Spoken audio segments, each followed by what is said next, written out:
Hello again and welcome back to our video lecture in engineering dynamics. In this video we'll be moving on to our next topic, which is the path coordinate systems for the kinematics of point mass. So for the start, we will start this discussion by differentiating the path coordinate systems from the polar coordinate systems. Okay, so for example, we have this path, let's say this curved path, then we'll draw the same curved path here.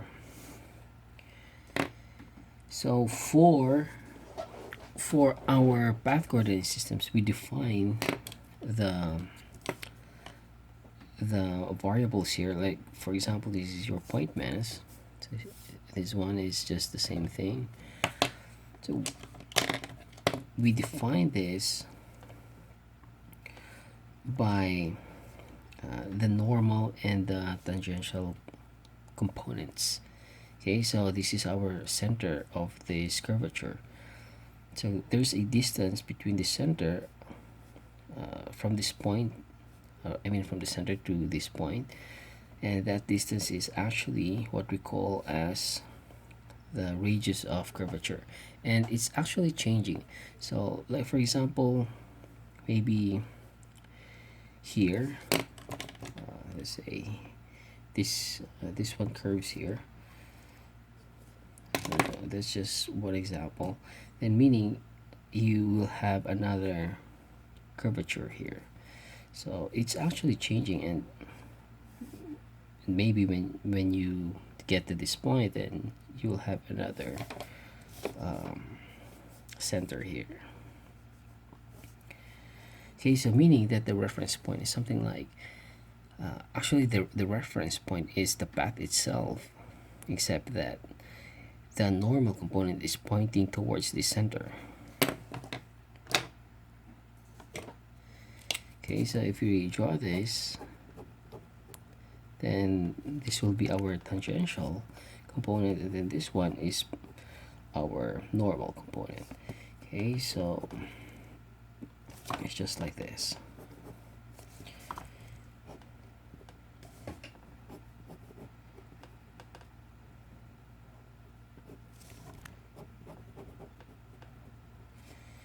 Okay, tangential and then normal. Okay, so for our polar coordinate systems, we're actually describing the variables in terms of the radial and angular components. So this is our reference point, or a fixed point, whereas here there's no fixed point actually, and the reference is actually the path the path itself, and relative to this center of this curvature. So here we have a fixed point. Okay, so let's label this down,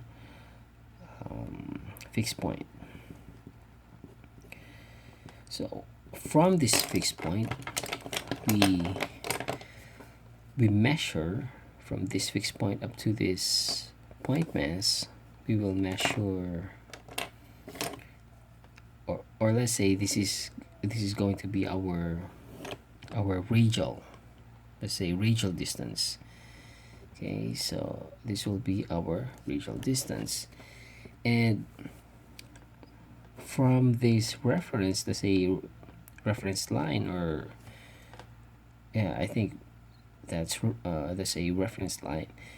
From this line, there's gonna be an angle here. So we are describing this point mass, the variables here, the velocity, acceleration, in terms of this radial and these angular components. Okay, so radial and angular components, whereas here that's normal and tangential components. Okay, so this is path, and this one is polar. So meaning that if this point mass, let's say it traveled here, then there's going to be a different radial distance, and as well as a different angular distance. Okay, so it's like this. Let's say r2 theta 2, this one theta 1, r1.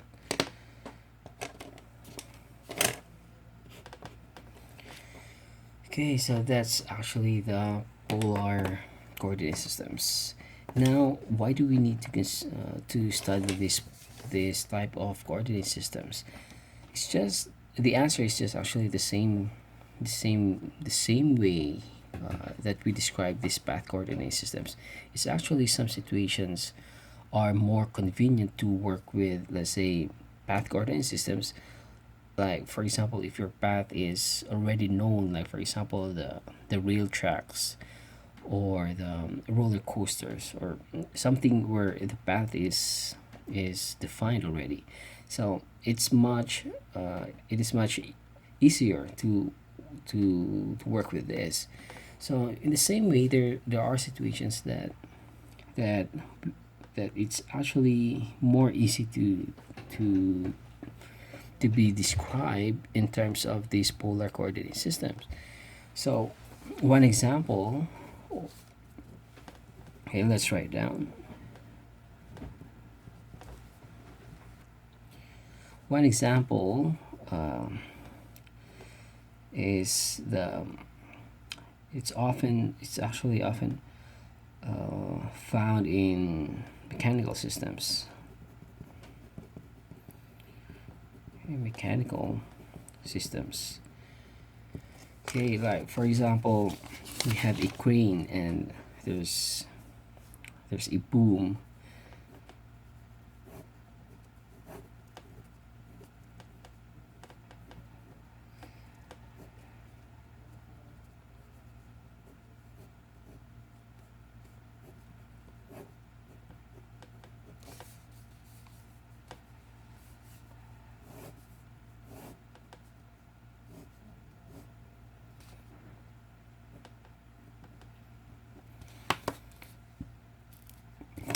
Okay, so for example, this is our system, and it's a crane,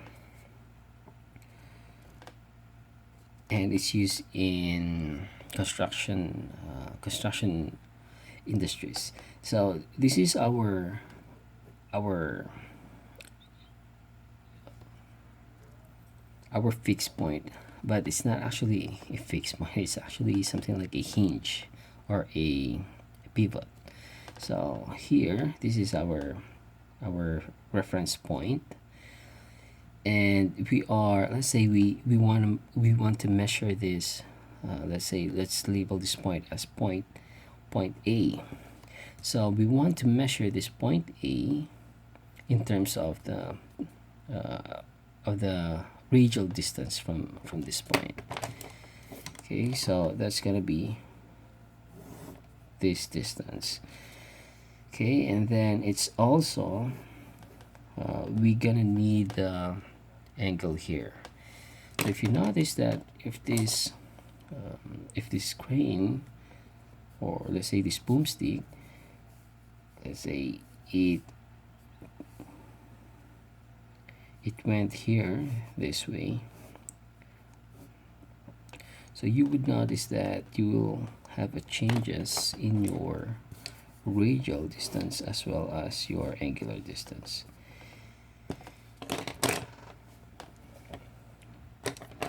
Okay, let's darken this one. So this is your radial, then this is your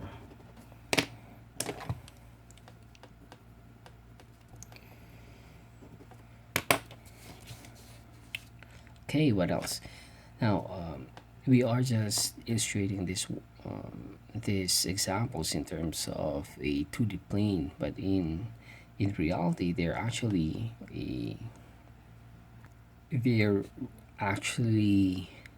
working in a 3D space and 3D motion. So it's much more complicated because you have to consider the z-axis. So here it's just, let's say, x and y. Okay, what else?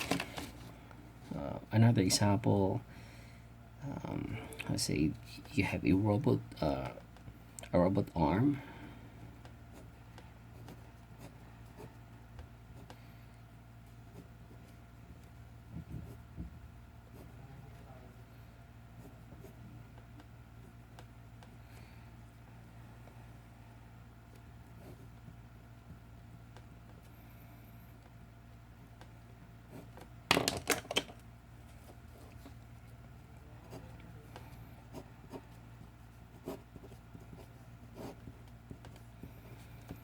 X, Y, Z. Okay, so for example, let's just consider the XY plane, and you have this robot arm used in manufacturing industries. So let's say you want to consider this point, or let's say the joints. So with respect to this base, then that's you can actually describe that in terms of your radial distance and the angular distance.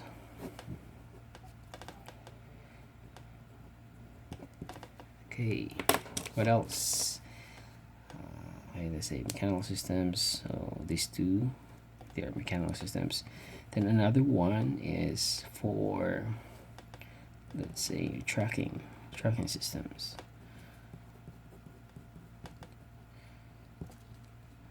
So it's like a let's say your tracker, and this is your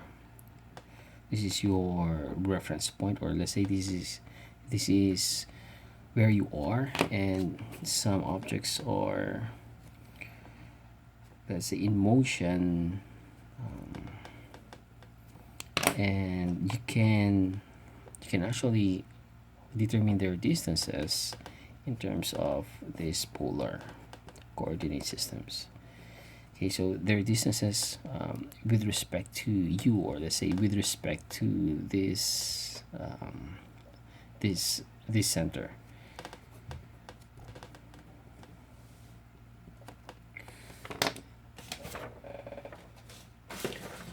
Okay, so they're just actually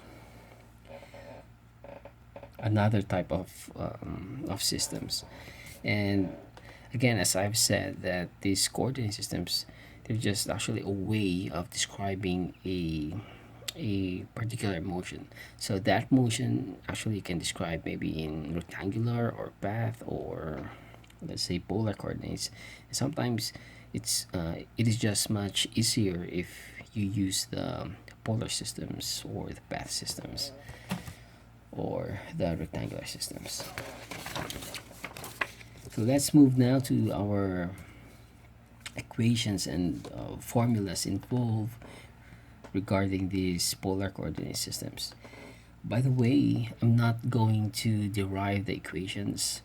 I think it is much handy if you just or if I just give you straight away the equations, and then just explain the physical meaning behind that, the behind those equations. Okay, so number one, we have this velocity. So what's going to be the equation for velocity? What's also going to be the equation for acceleration? And as what we did in our path coordinate system, we tabulated it. The next column would be the components. So here, that's going to be the radial components, and then the next column would be the angular components. After that, the next column would be the vector form, and the last column would be the scalar. Sorry, that's going to be scalar form.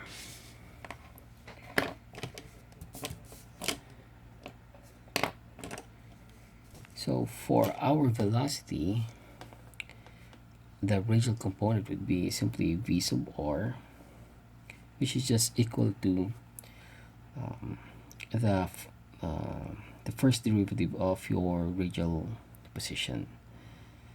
So this is r.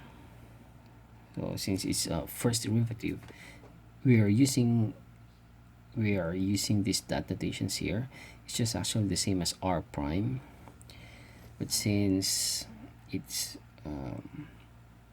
it is first actually used by Newton in terms of time, so I think it's also nice to use this notation in our class. Okay, so this is r dot, and by the way, this r dot is not the same as this one. This r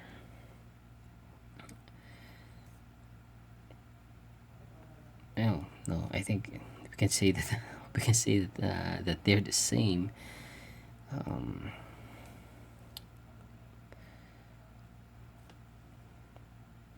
Okay, we'll check later.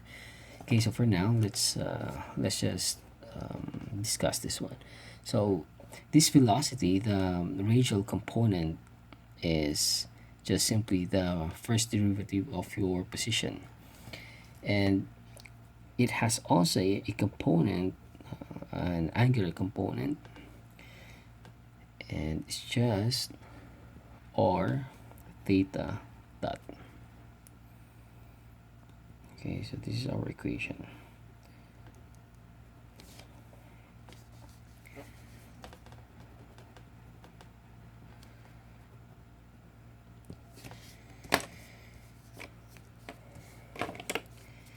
So the meaning of this one is this. So, for example, this is your pivot point, and then this is your path.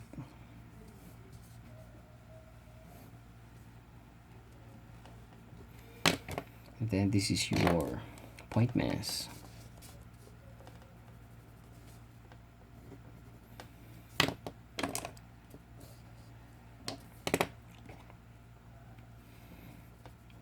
Your radial distance would be from this pivot point up to your point mass, and your unit vector would be this one. So this is your ER. This is your unit vector along the radial axis, and then your angular axis would be this. Okay, so E theta. Okay.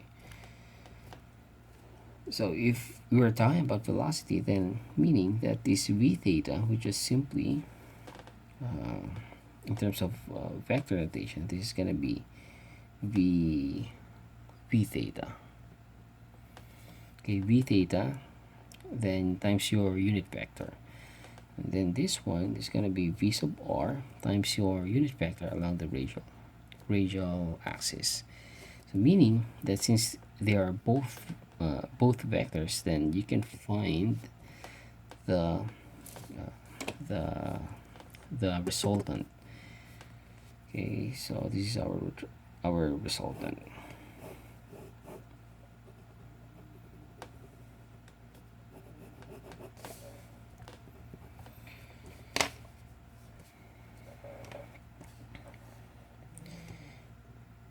So therefore, if we write this one, the vector form, that's going to be simply the vector addition of this of these two.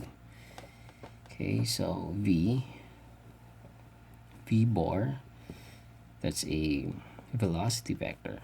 It's just simply vr times your unit vector, which is er, plus v theta, then your unit vector e theta.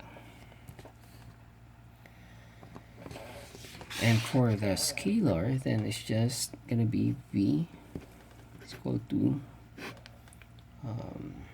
VR squared plus V theta squared. Okay, the next one would be the acceleration variable. So for our acceleration, what we have is a sub r, which is just r double dot minus r times theta dot squared. Okay, so that is our equation. And for our angular acceleration, we have r theta times double dot, theta double dot plus 2 r dot and then theta dot. So here the vector form would be simply ar, oh sorry, this one should be this must be are times the unit vector plus the angular acceleration times the unit vector.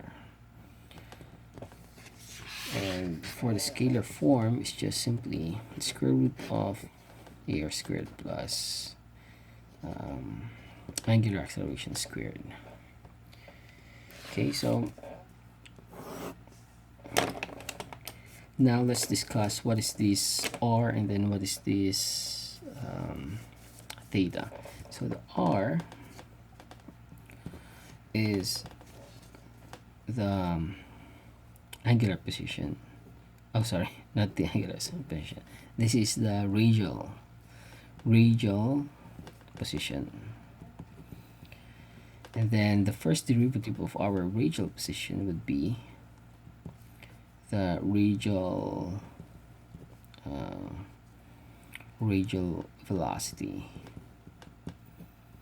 And the second derivative, the r double dot, is actually the radial acceleration.